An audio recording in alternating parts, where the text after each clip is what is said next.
Welcome to my YouTube channel precise economics. Precise economics एक ऐसा YouTube channel है जहां पे आपको इकोनॉमिक्स का हर टॉपिक बहुत ही इजी और प्रिसाइज वे में समझाया जाता है।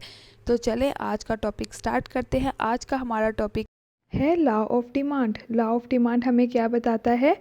Law of demand states that other things remain the same, there is an inverse relationship between the price and quantity demanded of the commodity.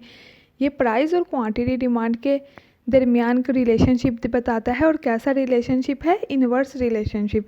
जब किसी कमोडिटी की प्राइस इंक्रीज होती है तो एज अ कस्टमर हम क्या करते हैं? उसकी क्वांटिटी डिमांड डिक्रीज़ कर देते हैं। इसी तरह जब किसी कमोडिटी की प्राइस डिक्रीज़ होती है तो उस कमोडिटी की क्वांटिटी डिमांड में इंक्रीज़ आ जाता है। तो प्राइस और क्वांटिटी डिमांड का inverse relationship he law of demand है।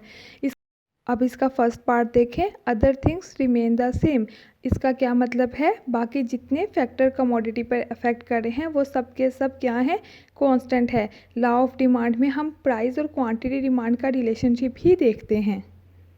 हर लॉ की कुछ ना कुछ अजम्पशंस होती हैं। लॉ ऑफ डिमांड की भी कुछ अजम्पशन हैं, देख लेते हैं। No change in consumers income. Consumer की इनकम में किसी भी तरह की चेंजिंग नहीं आनी चाहिए। ठीक है, अगर कंज्यूमर की इनकम पहले से बढ़ जाएगी, कंज्यूमर की इनकम में इंक्रीज़ आएगा तो कस्टमर्स क्या करेंगे? हाई प्राइस पर भी कमोडिटी को डिमांड करना शुरू हो जाएंगे और लॉ ऑफ डिमांड नहीं अप्लाई होगा। Law of demand inverse relationship बताता है प्राइस और क्वांटिटी डिमांड में। तो जब अगर कंज्यूमर की इनकम ही बढ़ जाएगी तो वो कस्टमर्स क्या करेंगे? हाई प्राइस पर भी कमोडिटी को डिमांड करना शुरू हो जाएंगे। अगर अब सेकेंड असम्पशन देख लें, no change in fashion taste and habits. Fashion taste और हैबिट्स में भी किसी भी तरह की चेंजिंग नहीं आनी चाहिए। देखिए, अगर किसी तरह का फैशन ट्रेंड में आ गया है, फैशन आ गया तो क्या करते हैं कस्टमर्स? हाई प्राइस पर भी उस कमोडिटी को, उस चीज़ को लेने के लिए तैयार हो जाते हैं। ठीक है, तो फिर लॉ ऑफ डिमांड अप्लाई नहीं होता। लॉ ऑफ डिमांड तो इनवर्स रिलेशनशिप बताता है ना। इसी तरह टेस्ट और हैबिट, अगर किसी कस्टमर को किसी प्रोडक्ट को यूज़ करने की हैबिट है तो हाई प्राइस भी उसकी क्वांटिटी डिमांड को डिक्रीज़ नहीं करेगी। जैसे स्मोकर्स हैं, स्मोकर्स स्मोकिंग करते हैं और हाई प्राइस भी स्मोकिंग पर हाई प्राइस भी स्मोकिंग पर अफेक्ट नहीं होती है। थर्ड एग्जाम्पशन देखें, no change in size and composition of the population. Population के साइज़ में चेंजिंग नहीं आनी चाहिए। अब देखें, अगर किसी जगह पे पॉपुलेशन पहले से ज़्यादा हो गई है, पॉपुलेशन ज़्यादा हो गई है तो क्या हुआ है? क्वांटिटी डिमांडेड पहले से इंक्रीज़ हो जाएगी। लोग हाई प्राइस पर भी क्वांटिटी डिमांड को कम नहीं करेंगे बल्कि अपनी ज़रूरत के मुताबिक कमोडिटीज़ को परचेज़ करते जाएंगे। तो लॉ ऑफ डिमांड अप्लाई नहीं होगा। अगली अजम्पशन देखें, no expectation of a price change in future. अगर कस्टमर्स को इस बात का ख़तरा हो कि आने वाले वक्त में प्राइस में बहुत ज़्यादा इंक्रीज़ आ जाएगा, कि प्राइस बहुत ज़्यादा बढ़ जाएगी, तो क्या करते हैं लोग? क्वांटिटी डिमांड को इंक्रीज़ कर देते हैं। उसी प्राइस के ऊपर क्वांटिटी डिमांड क्या करते हैं? उस कमोडिटी की इंक्रीज़ कर देते हैं और लॉ ऑफ डिमांड अप्लाई नहीं होता। अब लास्ट वाली अजम्पशन देखें, no change in the size in the price of substitutes. Substitutes की प्राइस में भी चेंजिंग अगर आती है तो लॉ ऑफ डिमांड अप्लाई नहीं होता।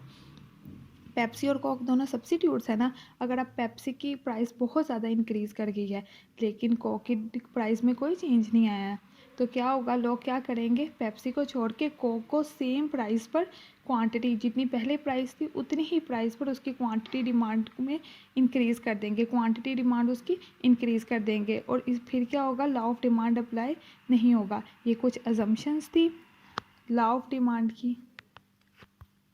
लॉ ऑफ डिमांड में हमने क्या पढ़ा था? There is an inverse relationship between price and quantity demand.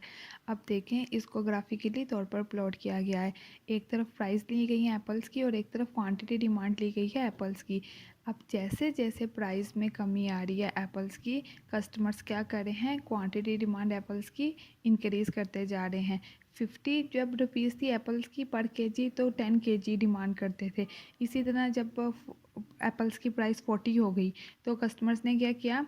15 KG quantity demand करना शुरू कर दिया एप्पल्स को। इसको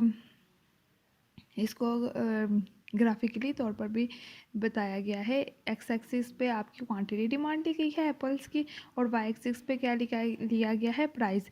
इन सब पॉइंट्स को जब हमने मिला दिया, इन सब पॉइंट्स को मिलाने से जो कर्व हमें हासिल हुआ है, डिमांड कर्व है। यही था आज का लॉ ऑफ डिमांड, जो हमें क्या बताता है, प्राइस और क्वांटिटी डिमांड का रिलेशनशिप। सबसे पहले हमने उसकी डेफिनेशंस देखी, फिर कुछ अजम्पशंस देखी, और अब हमने एक डिमांड कर्व को अपलोड किया है। तो आज का हमारा टॉपिक ख़त्म हुआ। अगर आपको ये टॉपिक अच्छा लगा हो तो कमेंट सेक्शन में ज़रूर बताएं। वीडियो को लाइक करें, चैनल को सब्सक्राइब करें और शेयर करें। Thank you.